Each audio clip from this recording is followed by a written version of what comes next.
How to make a Christian uncomfortable. A 3-step process in the exploration of eschatology. Step 1. Eat a Big Mac.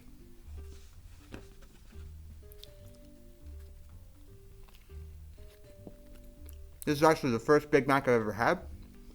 It's actually not bad.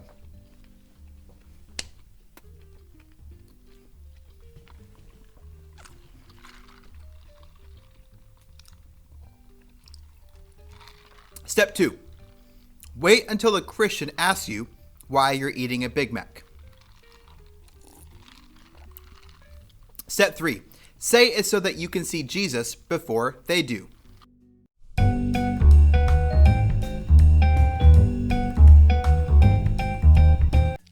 I really liked Harry's first lesson. God is the God of the living. I liked it a lot, but I also thought it was kind of a cop-out. So I thought I could score a point on him. I said, Harry, it's cool that you are okay with the Bible not having all the answers about the afterlife. But what do you say at a funeral? I really thought I had Harry. Took a drink of his coffee. He looked at me. He knew exactly what he was going to say. He almost kind of got frantic. He said, well, I'll tell you what I'll never say. I'll never say it. And then he said this. Dear Marty died today. He passed on. He's in a better place now. He was making fun of Christians. He looked at me. I looked at him, waiting for the punchline. And then I realized I was the punchline.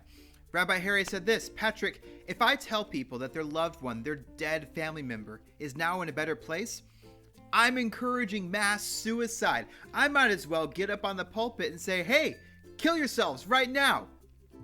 I wasn't surprised when I found out that New Mexico has the 4th most car accidents per capita in the United States. In Albuquerque, red lights are basically a suggestion.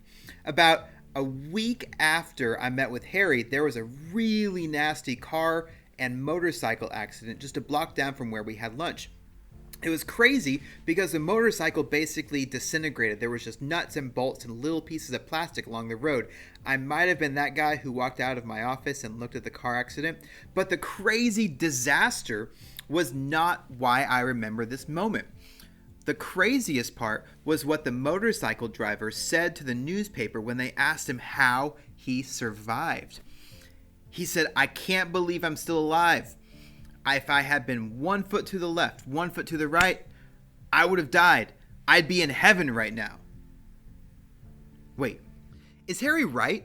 Do hymns about heaven just encourage mass suicide? Should we just all die now? Of course not. The Bible is filled with times when people didn't want to die. Jesus pulled a miracle to walk through a crowd. David hid from Saul for a long time. Moses was hid so that he could survive. Well, his mom did that to him. You know what I'm saying.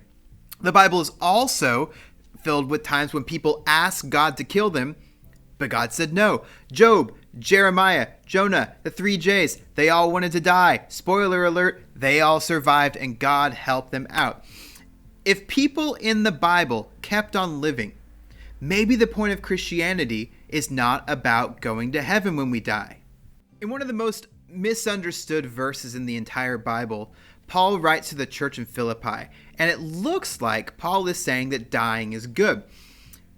It's kind of easy to understand why Paul might want to die. He's been arrested, he's facing execution, he's not in the best spirits when he's writing this letter. Let's look at what he says. For me, to live is Christ, and to die is gain. But if I go on living in the body, this will mean fruitful labor for me. So what shall I choose? I do not know. I am torn between the two. I desire to depart and be with Christ, which is far better indeed. Wait, hold on. Did you read that?